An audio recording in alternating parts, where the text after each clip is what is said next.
అందుకనే కొంచెం అనుకూలంగా కార్యక్రమం చదువుతారు ఎవరన్నా. ఓకే అమ్మ, రెండో చదువుతారు, 3 చదువుతారు. నేను మీకు ముందుగా దూతను పంపి కానీయులను, అమోరీయులను, గెర్జీయులను, హివ్వీయులను, యెబూసీయులను వెళ్ళగొట్టి. ఇక్కడ దేవుడు మోషేతో మాట్లాడుతా ఉన్నాడు. నేను కరెక్ట్గా 10 నిమిషాలు మీకు వాక్యాన్ని చెప్పాలని ఆశపడతా ఉన్నాను. ఈ 10 నిమిషాల్లో ఒక ముఖ్యమైన విషయాన్ని మీకు నేర్పించడానికి ప్రయత్నం చేయాలని ఆశపడతాను. ఒక 10 నిమిషాలు నాతో ఉండడానికి ప్రయత్నం చేయండి.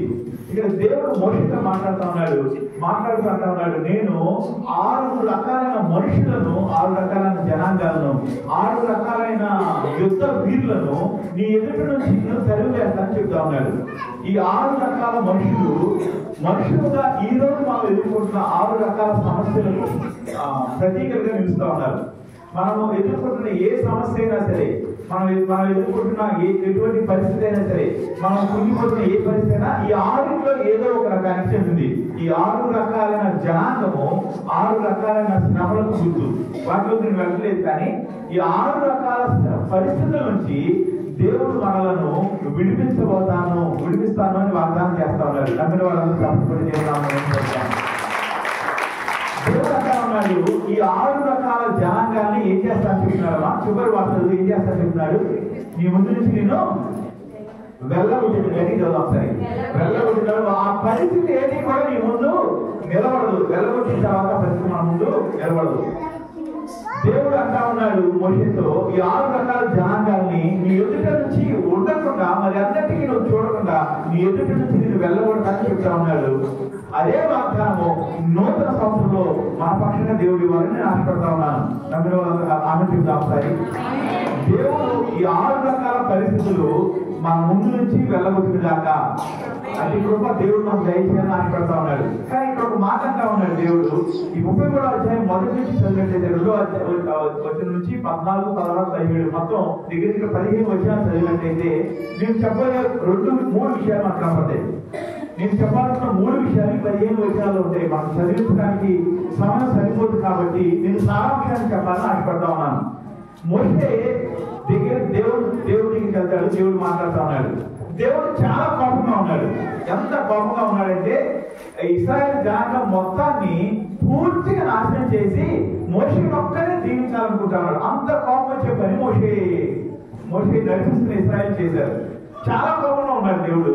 అయినా సరే రెండో విషయం ఏమంటాడంటే 6 రకాల జనాంగాలను వెళ్ళగొట్టి పాలు తేళ్లు ప్రవహించే దేశంలో నీకు స్వాస్థ్యమిస్తానని చెప్తా ఉన్నాడు. హల్లెలూయా. దేవుడు ఎంత ప్రేమ కలిగిన వాడు చూడండి. అంత కోపంలో కూడా వారిని ఇస్తానని చెప్పిన మాట, వారిని దీవించే పరిస్థితి దేవుడు విడిచిపెట్టలేదు.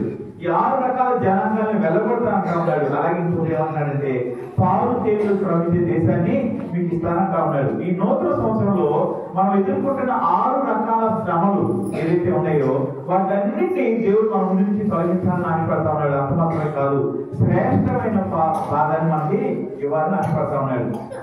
కోపంలో ఉన్నప్పుడే అంత చేస్తున్నాడంటే ఒకవేళ ఆయన మన ప్రేమిస్తే అంత చేస్తాడే కదా.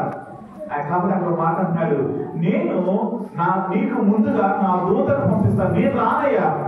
ఎందుకంటే వీళ్ళు ఏంటంటాడు, మీరు లోబడిన ప్రజలు. దేవుడు ఎలా కనపడతాడంటే మనుషుల మీద చాలా కోపం వచ్చింది. అంత భయంకరమైన కోపం వచ్చే పనులు చేశారు వాళ్ళు. అయినా సరే వారిని దీవించడానికి, ఆశీర్వదించడానికి, శ్రమంలోంచి బయటకు తీసుకురావడానికి, వాగ్దానం తీసుకుని ఇవ్వడానికి ఇష్టపడతా ఉన్నాడు. కానీ ఒక మెలికి పెట్టాడు అక్కడ. ఏమన్నంటే నేను రాను, మీకు కావాల్సిందని నేను చేస్తాను.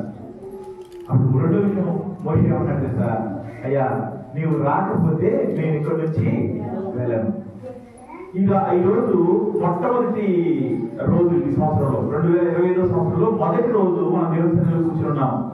దేవుడికి ఒక వాగ్దానం ఇస్తారు. ఏంటి వాగ్దానం అంటే మనం ఎదుర్కొంటున్న శ్రమలన్నీ, కష్టాలన్నీ, కన్నీళ్ళని ఏవైతే చూసినా సరే, ఆర్థిక ఇబ్బందులు కావచ్చు, అనారోగ్యాలు కావచ్చు, పరిస్థితులు ఎదురు తిరగడం కావచ్చు, కుటుంబంలో శాంతి లేకపోవడం కావచ్చు, మన ప్రజల్లో నెమ్మది లేకపోవడం కావచ్చు, ఇవన్నీ కూడా ఈ 6 రకాల జనాంగాలకి సాదృశ్యంగా ఉన్నాయి.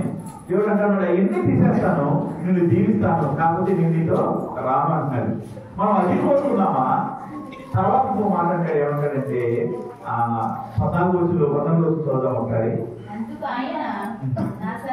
నా సన్నిధి నీకు తోడుగా వస్తుందో అని మాట్లాడుతున్నాడు. ఈరోజు నేను 3 విషయాలు చెప్పాలనుకున్నాను. మొదటి విషయం ఏంటంటే ఆయన కోపంలో ఉన్నప్పటికీ మన చేసిన వాగ్దానాన్ని నెరవేర్చే దేవుడు. ఈ 6 రకాల పరిస్థితులు ఈ నూతన సంవత్సరంలో మనకు ఎదురవ్వకూడదని వాటిని తొలగించాలని ఆశపడుతున్న దేవుడు. అంత మాత్రమే కాదు, మనకు వాగ్దానం చేసిన నెమ్మదైన స్థలాన్ని ఇవ్వడానికి సిద్ధమైన దేవుడు. రెండో విషయం ఏం చెప్తా ఉన్నానంటే ఆయన రాడు అంటా ఉన్నాడు. రెండోది ఏమంటున్నాడంటే నా సన్నిధి నీకు తోడుకోవాలి. ఆయన సన్నిధి వస్తే చాలు అని కోరుకుందామా, ఆయన తొలగించాలి నేను తొలగిస్తానని చెప్పిన పరిస్థితిని కోరుకుందామా? అంటే ఒక పరిస్థితి ఏముందంటే ఆయన రాడు, ఆయన ఉండడు, కాబట్టి దీవులు ఉంటాయి. రెండో పరిస్థితి ఏంటంటే నేను వస్తాను అంటా ఉన్నాడు. మనమైతే ఏం కోరుకుంటాం? నిజంగా చెప్పాలంటే మనమైతే ఏం కోరుకుంటామంటే అడగడానికి మీరు సమాధానం చెప్పడానికి సమయం లేదు కాబట్టి అవి చక్కగా ఉంటే చల్లగా ఉంటే చాలు, మా పరిస్థితులు అనుకూలంగా ఉంటే చాలు అని కోరుకుంటాం. సహజంగా ఏ మనిషి అయినా అదే కోరుకుంటాడు. ఏ మనిషి అయినా సరే మాకు దీవెన కావాలయ్యా, మాకు ఆశీర్వాదం కావాలయ్యా, మేము మా బిడ్డలు మా కుటుంబము సంతోషంగా ఉండాలి. ఇప్పుడు నువ్వు రాలేమన్నావు కదా, నీకేమైనా పని ఉందేమో, నీ తాలూకాలను పంపిస్తా అంటావు కదా, అది చాలు అనుకుంటాం మనం. అది మోషే ఏమన్నా తెలుసా? అయ్యా నీ సన్నిధి నాకు రాని ఎడలా నేను ఈ స్థలం నుంచి 15 రోజులు అంటాడు. నీ సన్నిధి చదువుతాను 15 రోజులు. నీ సన్నిధి రాని ఎడలా నేను ఇక్కడ నుండి వెళ్ళను, నేను ఇక్కడ నుండి వెళ్ళను. ఒకటి దీవెనలు ఉంటాయి, ఆయన ఉండను అని చెప్తా ఉన్నాడు. రెండవది నేను ఉంటాను, దీవుల గురించి మాట్లాడతాను, నా సన్నిధి చోటు వస్తాను కానీ దీవుల గురించి మాట్లాడతా. మనం ఏం కోరుకుంటాం? నువ్వేం కోరుకుంటావు?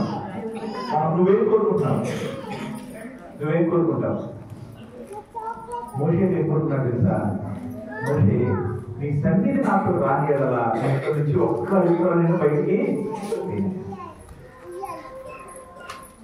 దేవుడి నూతన సంవత్సరంలో నూతనమైన దీవెనతో ఈ స్థలం నుంచి పంపించాలని ఆశపడతా ఉన్నాడు. ఒక వాగ్దానంతో ఈ స్థలం నుంచి పంపించాలని ఆశపడతా ఉన్నాడు. వాగ్దానం నెరవేర్పు రాబోయే సంవత్సరాల్లో రాబోయే నెలలో చూడాలని ఆ దేవుడు ఆశపడతా ఉన్నాడు. అటు కృప దేవుడు మనం దయచేయాలని ఆశపడతా ఉన్నాడు. కానీ మనం తీసుకోవాల్సిన నిర్ణయం తెలుసా?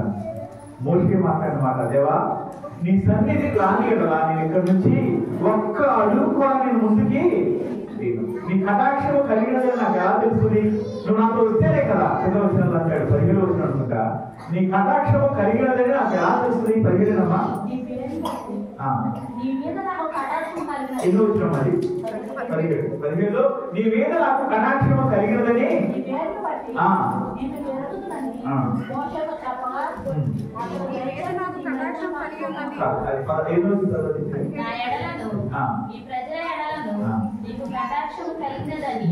దేవుడితో మాట్లాడతా, అయ్యా నువ్వు కటాక్షం కలిగిందని, నువ్వు నన్ను దీవిస్తున్నావు, నన్ను ప్రేమిస్తున్నావు, ఎలా తెలుస్తుంది నువ్వు రాకపోతే? అంటే మోషే ఏం చూస్తున్నాడంటే దేవుడు నన్ను ప్రేమిస్తే నాతో ఉంటాడు, దేవుడు నన్ను ప్రేమిస్తే ఆయన సన్నిధి నాతో ఉంటుంది, దేవుడు నన్ను ప్రేమిస్తే నాతో కూడా ఆయన ఉంటాడు, అది చాలు అనుకుంటా ఉన్నాడు మోషే. ఎప్పుడైతే మొదట నా రాజ్యం నీటిని మీరు వెళ్ళండి అప్పుడు అన్నీ మీకు అనుగ్రహింపబడి చెప్పినట్టుగా ఆయన సన్నిధిని కోరుకున్నాడు మోషే. సన్నిధి మాత్రమే కాదు, దేవుడి దగ్గర సమస్తము మోషేతో పాటు ఇశ్రాయేలీయులందరూ అనుభవించారు. చాలా సార్లు మనం ఏం చేస్తాం తెలుసా? మనము దేవుడి దగ్గర నుంచి దీవెన కొరకే ఆశపడతా ఉన్నాం, నెమ్మది కొరకే ఆశపడతా ఉన్నాం, మన శ్రమల కొరకే బయటకు రావాలని ఆశపడతా ఉన్నాం. మంచిదే, మన కష్టాలు చేర్చగలిగిన వాడు వేసుకున్న ఒకరికి ఎవరు, మనం అడిగింది చేయగలిగిన వాడు వేసుకున్న ఒకరికి ఎవరు చేయలేదు.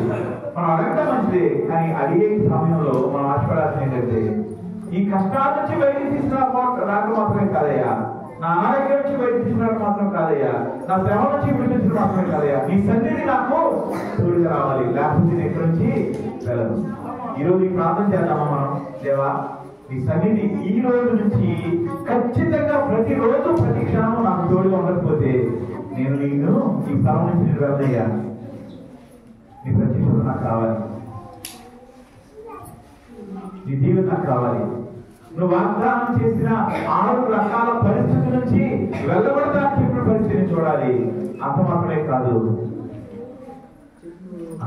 కాదయ్యా, నువ్వు నాకు చేసిన వాగ్దానం చేసిన నెరవేర్పు నేను చూడాలి. ప్రార్థన చేసుకున్నాం. ప్రార్థన చేసుకునే ముందు ఈ రోజు మనం వాగ్దానాలు తీసుకుంటా ఉన్నాం. నిజానికి వాగ్దానం అనేది దేవుడి సన్నిధిలో ప్రార్థన చేసి గోజాడినప్పుడు దేవుడు మనకి ఇచ్చే ఒక ప్రత్యేకమైన మాట. ఈరోజు ఏదైతే మనం వాగ్దానం మీకు ఇవ్వబోతా ఉన్నామో దాన్ని కూడా మేము ప్రార్థన పూర్వకంగా మీరు కూడా ప్రార్థన చేసుకుని తీసుకోండి. దానికంటే ఎక్కువ మీరు ఏం ఆశపడతారు తెలుసా? వ్యక్తిగతంగా దేవా నా పట్ల నీకు ఎటువంటి వాగ్దానం ఇవ్వాలని ఆశపడయ్యా, నాకు నువ్వు ఏం చేయాలని ఆశపడుతున్నావయ్యా, నీ సన్నిధి నాకు తోడుగా ఉంచు, నా జీవితంలో నాకు నా కుటుంబానికి నీ వాగ్దానం నెరవేర్పు దయచేయి. చిన్న ప్రార్థన చేసుకుందామా? కొద్ది సమయంలో ఒక 2 నిమిషాలు చిన్న ప్రార్థన చేసుకుందామా?